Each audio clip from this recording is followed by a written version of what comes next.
Christoffer friends, welcome back to Opus Elenae, where we can do big things. A few months ago, I was contacted by the King and Queen of Ansteora. Well, by one of their team, anyway. They're doing a project where everyone who goes to Gulf War gets a personalized coif with the Ansteoran star block printed on it.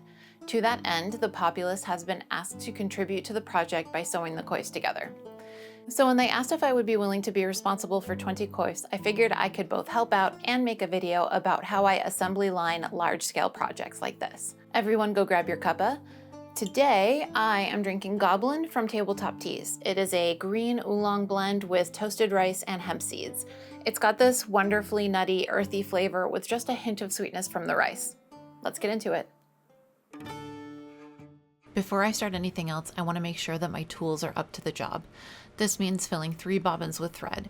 It's much easier to switch out a full bobbin in the middle of sewing than to stop and fill one each time I run out.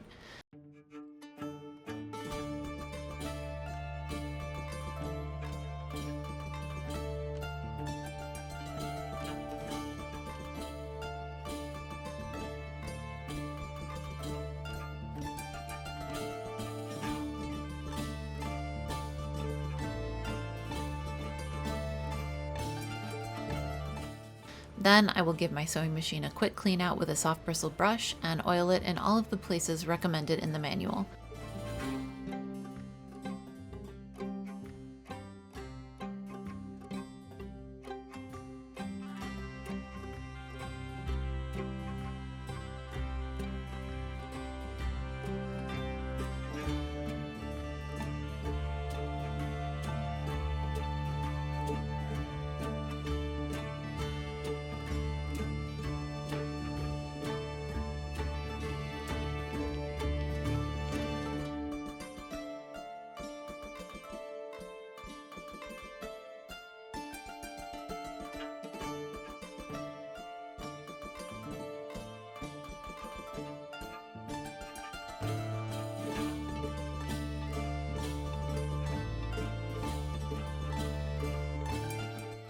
I will also change out the needle to make sure it's nice and sharp.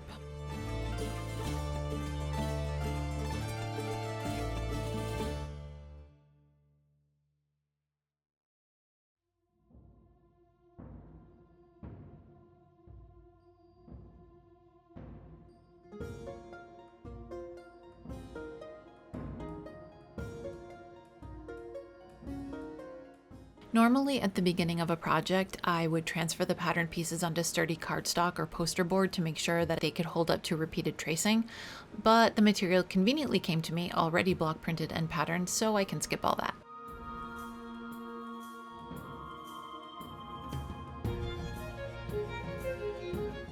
When I'm cutting out a bunch of things at once, I like to use a rotary cutter. And since 3 pieces per outer shell plus 3 pieces per lining times 20 finished coifs equals 120 pieces to cut out, it's much easier on my hand than scissors, even the spring-loaded ones. And like a new needle, it's always a good idea to start an intense project with a new rotary blade.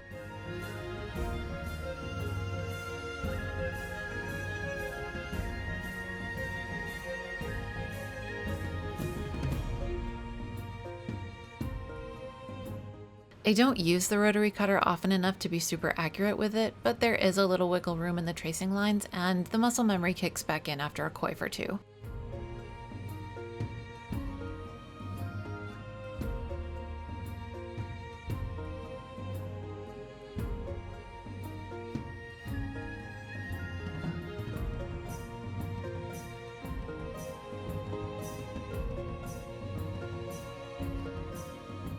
I started off cutting out an entire piece before moving on to the next, but I realized that it was actually more efficient to separate each row and then cut the same line over the entire series before moving on to the next cut. This resulted in smaller scraps, but since it's just going to end up being cabbage anyway, it's fine.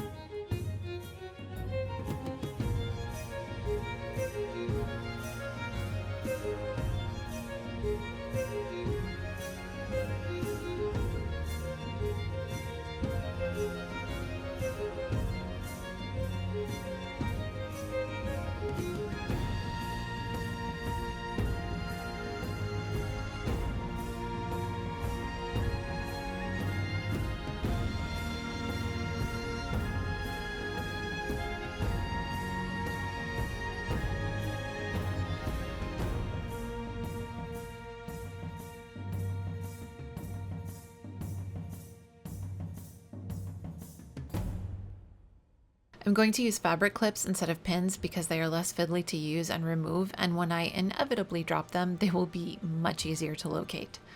I'm going to be working through all of the coifs one seam at a time rather than assembling each coif individually before moving on to the next. That way I can make sure that I'm pulling from the correct piles and not accidentally attaching the wrong pieces together. It also helps my brain focus on the same action several times in a row rather than having to switch mental gears with each new seam.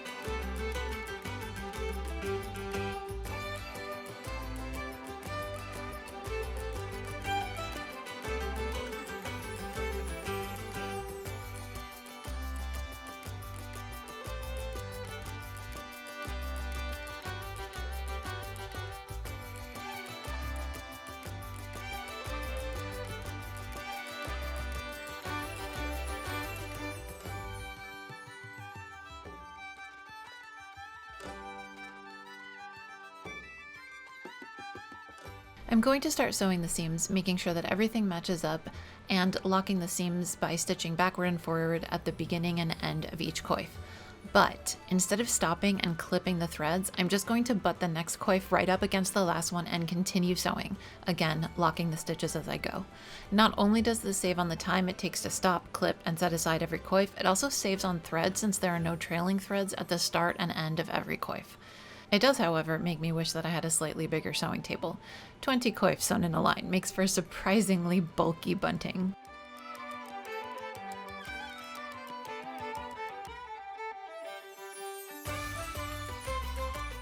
Once my first seam is finished on every coif, I will move back over to the cutting table station and clip all of the coifs apart. Since there are locking stitches at the beginning and end of every seam, I don't have to worry about anything unraveling. Then I can get started on assembling the next seam in the same manner.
After all of the outer shells and linings are sewn, I will take a break to iron the seams flat on all of them, using my tailor's ham for the curves.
Included in my coif care package was a length of narrow twill tape for the ties. In order to make sure they're all the same length, I'll fold it in half a couple of times and then in thirds so I have 40 equal ties. Then to keep them from unraveling, I'll tie knots at each end.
I'm going to sew the coif ties to the linings with a seam allowance of about 1/4 inch.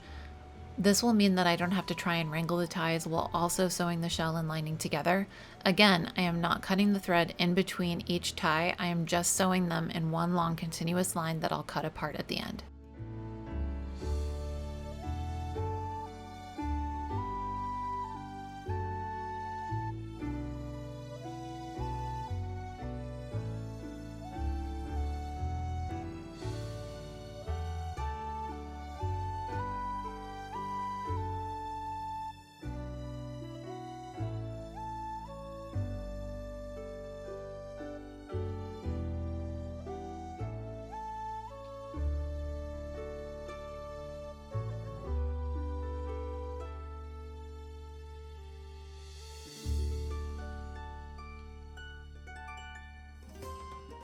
Once that's all done, I can finally start assembling the coifs. I'll attach the outer shell and lining with clips, right sides together, lining up seams and ear flaps.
When I stitch everything up, I'll start at one of the back seams, sew all the way around the face opening, and stop at the other back seam, leaving the space between those seams open to turn everything right side out later. I am not going to chain these together since I'll have to do a lot of turning the coifs around during the process, and that'll get harder the longer the chain gets.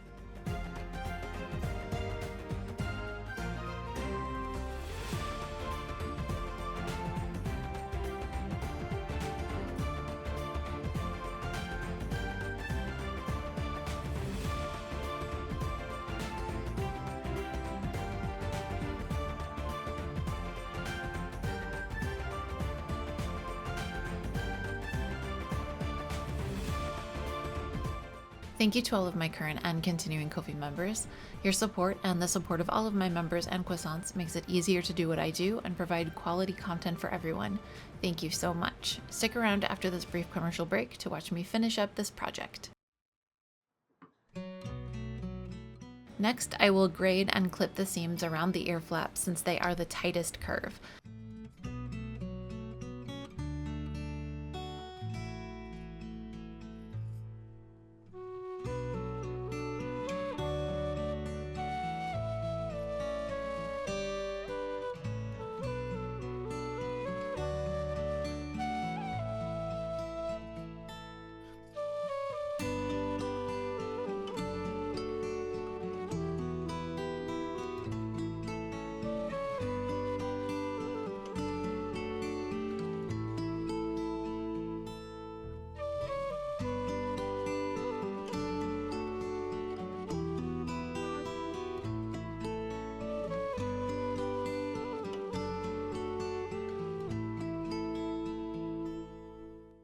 Then I can turn the coifs right side out and iron everything flat.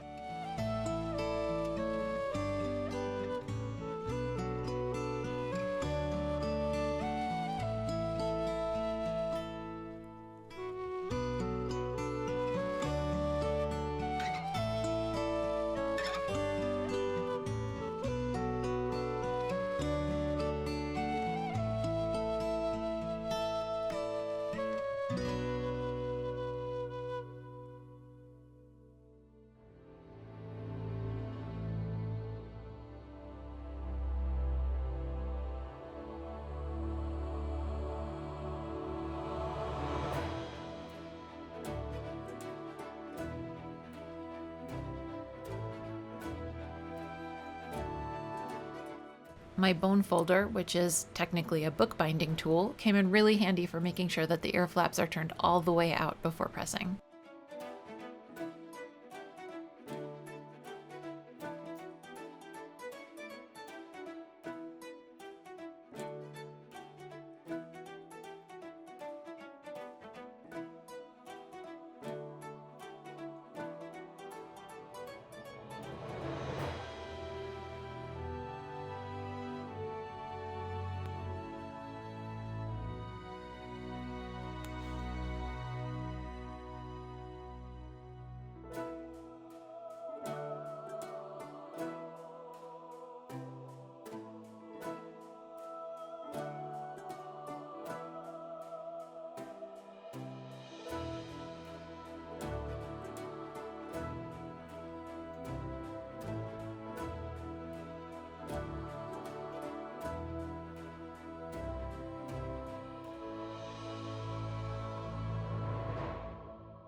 The last step is to sew the small opening at the back of the coif closed, keeping the stitches as close to the edge as possible to minimize the look of the seam.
Basically, batching projects is most easily done by breaking down all of the steps in the project and doing each step on all of the items before moving on to the next. Any way you can increase efficiency, such as chaining seams or cutting pattern pieces out of multiple layers of fabric at the same time, will make your life so much easier. And don't forget to front load all of your tool maintenance and materials prep so that you won't have to break your flow state in order to fix or replace something.